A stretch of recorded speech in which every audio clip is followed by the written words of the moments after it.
Fitness After 40 podcast.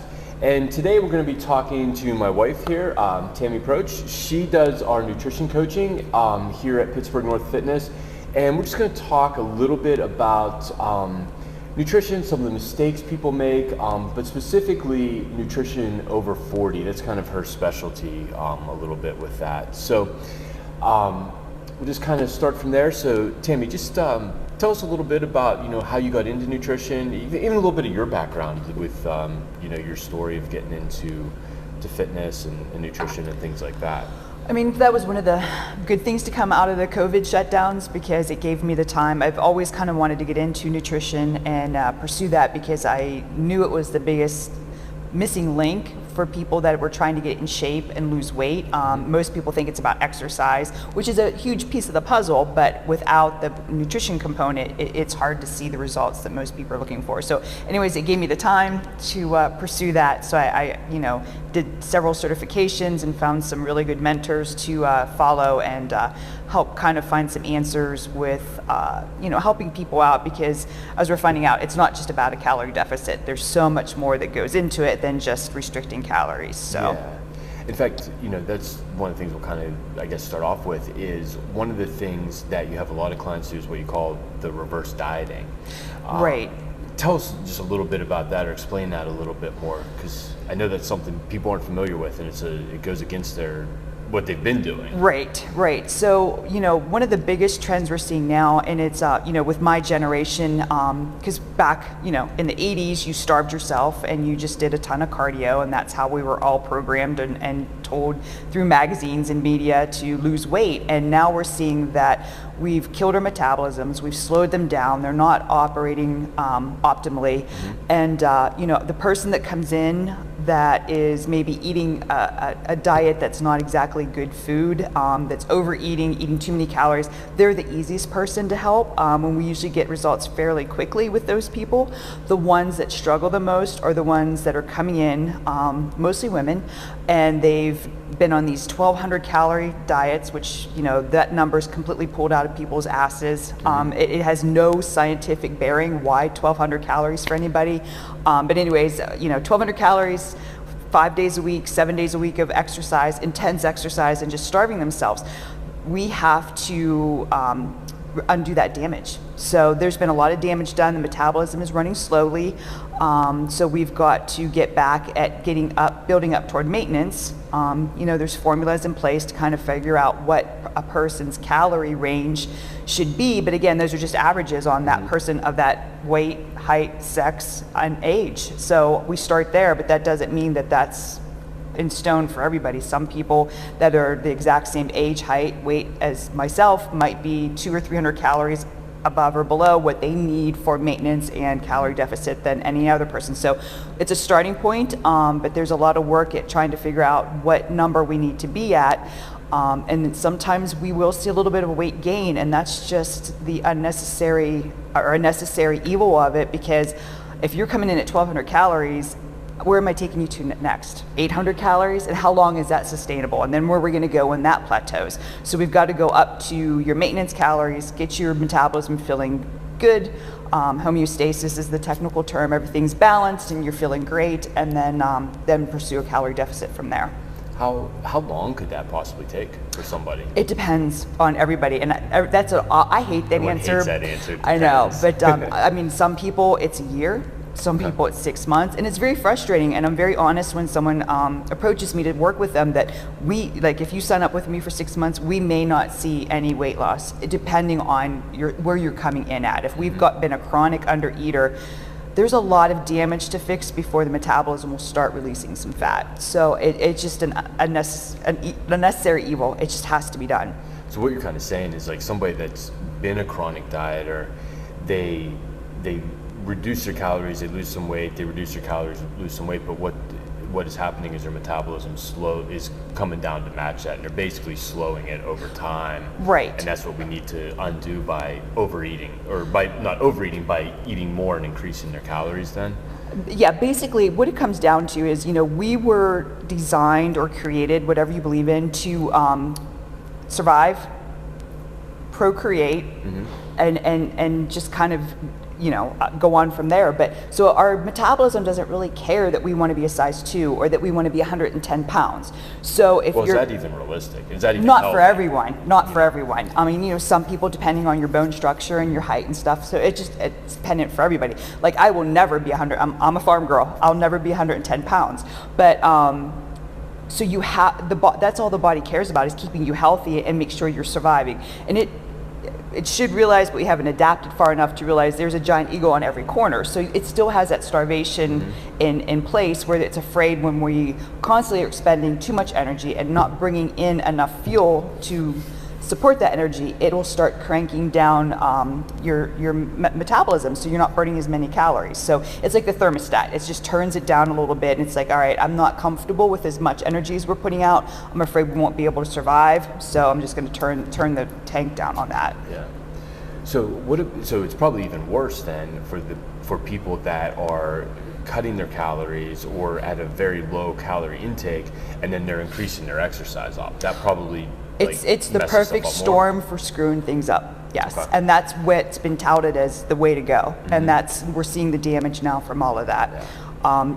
It's like getting in your car and you expect to drive cross country from the East Coast to the West Coast, but you don't put in the oil and you don't put in fuel and you don't check your tires. I mean, that's basically what you're doing to your body. You have to give it the fuel. So it's just biofeedback's huge. That's what one of the keys that we work with the clients is, how's your hunger, how's your sleep, because those are all things hormonally, which is a huge piece of the component too, along with the calorie deficit, to find out is things working. If you are having intense cravings and your energy's in the tank and you're not sleeping, that tells me you might need a little bit more carbs. Yeah. Carbs have gotten such a bad rep lately, and you need carbohydrates, especially if you're working out. Keto diet has a lot of promise, but it is not for a person that works out 5 to 6 days a week. It just doesn't give you enough carbs for your fuel. There's always your outliers, and people will do well on that in the beginning, but again, it's not. The thing is, all these diets come out and they get some success and everyone's like, oh, I'm going to try this, but you have to find the diet that works for you. I'm a vegetarian. I don't like meat. I will eat some seafood and things, but so if people are telling me paleo and keto is the way to go, I'm going to fail at that because I don't like meat, but I love vegetables.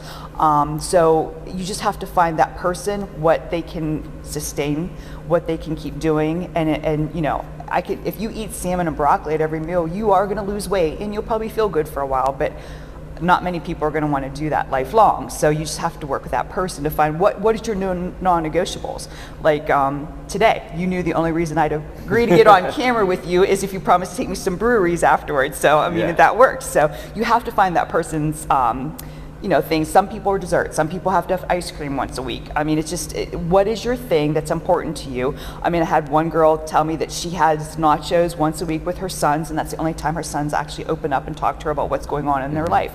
So that's her non-negotiable. You can still get results without taking that away because, a lot of people don't want to be as disciplined as giving up all the things they enjoy. So sometimes we have to do it temporarily until we get to a good point and then start bringing those things back. But again, it all depends on the person. Mm-hmm. And you can't have, a dozen non-negotiables. Right. Like you can't be like, all this stuff. I think, some people, they like, well, I like that, or I want that, or I want this. And it is a little bit of a give or take, I think. There needs to be some boundaries on it, but not absolutely. necessarily so restrictive, like how some of these diet plans are and things like that. Which, one of the things I know that you talk about it a lot is, kind of the whole stop dieting and start living, and eating foods that you enjoy, incorporating them in, like beer and pizza, chicken wing, whatever your thing is. Right. But how does somebody do that? Like, what does that look like? I know it's probably different for each person, like how that's going to be, but like, what's a realistic kind of expectation with that for somebody that has a lot of things that they really enjoy that they might need to make some changes on? I mean, the bottom line is, you kind of have to grow up and eat like an adult, and that does stink because, who doesn't want to eat pizza and cheeseburgers and wings and beer all day? But, we don't have to give up those things completely, but, protein and vegetables are king. Like if you start every meal with a good protein source and whatever vegetable that you want to, and then the starch is sprinkled in as needed. So we want to keep the hunger and cravings in check by including some carbohydrate, but and also see results from that. But those two things are huge as far as providing satiation, making sure you're feeling full and not having those cravings and things. And some people can get away with, 10 cheats a week. Some people, it's more 6 a week. It just kind of depends on their genetics. Some people are able to get away with more than others. I know something else that we've talked about, and things that you say that just from working with people that you're seeing on a lot of their journals, that their food isn't necessarily bad, but their sodium's really high. Yeah, I mean, everyone's busy and burning the candle at both ends, and we're lucky enough that we have a daughter at home that has meals for us ready a lot of times when we're working late. So the last thing you want to do after putting in a 10-12 hour day is come home and chop up vegetables and have something cooking. But the problem with all these I don't want to name any names particularly, but like the delivery services or the fresh meal prep things that you buy, there's a lot of sodium in it. And so that can show up in the scales. Again, some people do okay with it, and then other people see that they have fluctuations on the scale from the sodium intake. So that's the only hard thing. We're busier than ever, and we want to grab quick food.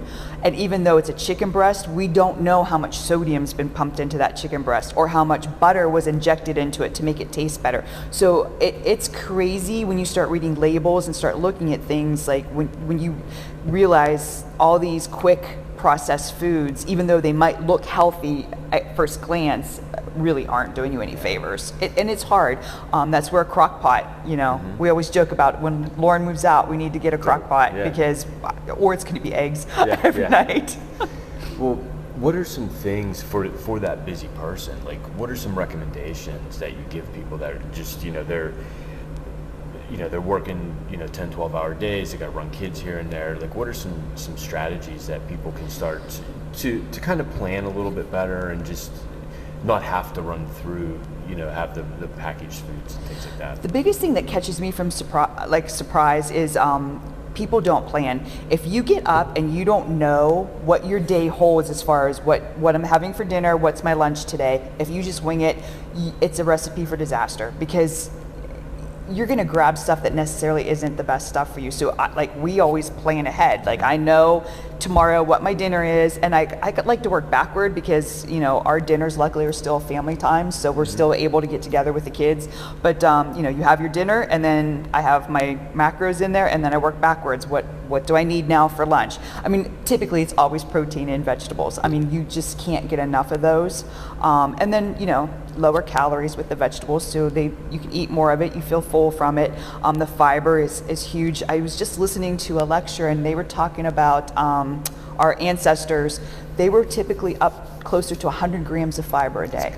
That's crazy. That's huge. And they said the typical American now gets about 15 grams of fiber. And fiber is always better too from your cruciferous vegetables and like the roughage kind of thing. Like, I know there's a lot of like wraps and stuff that have fiber added, and those count, but it's not quite the same as getting, like your lettuce and broccoli and all that stuff. So anyways, just planning and kind of, if you wing it, it's really hard to hit your macros or calories if you're tracking that. And not everyone has to do that to lose weight, but it's just having a game plan. It's just, again, you're not going to get in the car and go, all right, we're going to go to California, let's drive. You're going to get a map, and you're going to know where you're going, where your stops are. It's the same thing. I forget what book it was I was reading. I forget the author, but he said the most important workout of the week is Sunday with meal prep. That's your most important workout. And I thought that was really good advice, because it is, if you're looking for fat loss, that's the key. It's not the exercise. It's important. I'm not saying it doesn't help, but you have to have gas on the fire. Exactly. Not, you got to get that fire going by the foods you eat and everything there. Right. Yeah. So, what would somebody that right now their food isn't real good, but they're looking to improve and clean up a few things, what are a couple recommendations that you would just give to somebody to start making better food choices and nutrition choices? I feel like we kind of already touched on this, but again, it's everyone that I come in, their vegetables are low. It's just trying to get and some people really hate vegetables, and I do feel bad. So we try to brainstorm ways of sneaking spinach in to their eggs, or if they don't like the taste of spinach. I mean, it's a challenge, and it's individual to each person, because some people maybe hate broccoli but like cauliflower, and so it's just kind of working with them. And there's the rice cauliflower that's really big right now, so you can sneak that into like your taco bowl or whatever it is. I mean, we just try to find out ways to kind of bring more vegetables in. And then, protein's really hard, because you usually don't have a chicken breast laying around to grab on your way out the door, but you can grab a banana or some handful of pretzels or goldfish. And again, it just comes down to that ease and convenience people are needing because they're super busy. But, if we have nuts available, and again, you have to watch your portion sizes, because you can go out of, I could eat a whole jar of peanut butter if I don't watch. But you just have to pay attention to the serving size. So if you have, or they make those 100-calorie packed nuts now, which are really nice if someone's on the go. Protein bars in a pinch aren't the worst thing, but again, you have to watch, because a lot of them are glorified Snicker bars. Cheese, again, in moderation, you got to watch. Fruits are always good, but I do tend to see people go heavier toward fruits than vegetables, because again, it's the convenience. A banana you don't need to wash or chop; it's just there to grab. So, if you can know ahead of time what your day is going to look like, and just have food prepared and cut up and ready to go, there's always more of a chance of success with that. Yeah. Well, before we go, I know some people listening might be interested in learning more about your programs and how to work with you and what all that kind of entails. So if you want to just, don't mind talking a little bit about that, just kind of how your program works, how they could get started with you if they want more information. Yeah, sure. So my website is Pittsburgh North Fitness, nutritioncoaching.com, and there's a lead page there. So if you want to reach out and talk to me, you can set up it's a free phone call to kind of see, to make sure we're a good fit. I mean, a lot of people are looking for a different style, and that's completely fine. But we set up a free consult and just talk to them about what their goals are and see if it's something I think I can help them with. Typically, there's a couple different options, so we can meet once a month. It can be in person or over the phone. And then I typically like to track in MyFitnessPal, and then I send them a Google tracking sheet, because along with the calories, macros, like I talked about, I need to know what the biofeedback is. How are you feeling? How's your energy, and that kind of thing, so we know if we need to adjust numbers from there. I do have a couple people that don't like to track, so we just try to maybe take pictures of their meals. Okay. So again, I work with you to what fits to your lifestyle, because there's a lot of good weight loss programs out there per se that have helped people, but the problem with those are they try to get the person to fit into their program or their system instead of finding a system that fits with that person. So I would say that's the biggest difference with me. It's just like, okay, what's going to fit in your life, and then what's the best we can do with that. So anyways, we just talk and see if we can think we're a good fit together, and then just go from there. So we can meet once a month, we can meet once a week, or do like a one-time consult. It's different things. Cool. Yeah, if you guys are looking for some help with nutrition, make sure check out her site. And I appreciate you coming on and talking today. You guys will probably be seeing more of us on here too. We're going to do some together podcasts here too, which is some different topics. Only if there's beer involved afterward. Well, yeah, that's not going to be very hard. Like, she said, I promised to beer today. That's definitely happening. So that's not real hard to get me to agree on. So, well, yeah. Thank you guys for listening today. If you enjoyed it, be sure to subscribe to the podcast. If you liked it, rate and review it. We appreciate that. That helps us out there as well too. So talk to you guys next time.